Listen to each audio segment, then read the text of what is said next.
You don't play very many live gigs. Why is that? Actually, we think live gigs are boring. Really, it's one of the reasons why we have done a tour. Our music didn't come out of playing live or touring. It came out of recording and writing songs. And it would have been very easy for us to get a band together and to go on the road and have a few lights spinning round, and all the rest of it, and saying "Good evening, Helsinki." But we thought it was a boring way to go about things. We started last year to plan a different kind of performance. In fact, we booked a whole tour to do it in, and working with the director and designer from the theatre in London.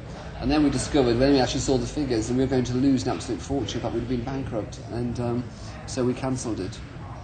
And now we're not planning to do a tour till we've made our third album, and then we may do a tour then, I don't know.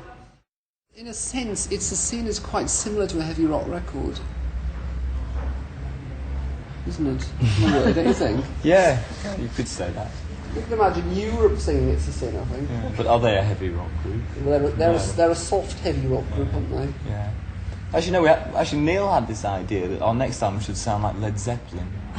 Do you believe that Santa Claus lives here in Finland, up in the north? No. Why do you? No, I don't, actually.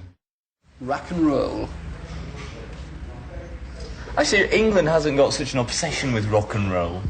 In America, everything's rock and roll. Europe.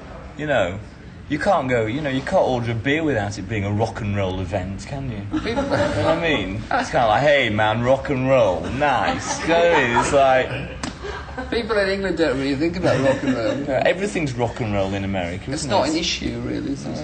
It's like disco music's rock and roll in America. It's like just like an entire attitude to life, isn't it? It's kind of like the Western world, you know.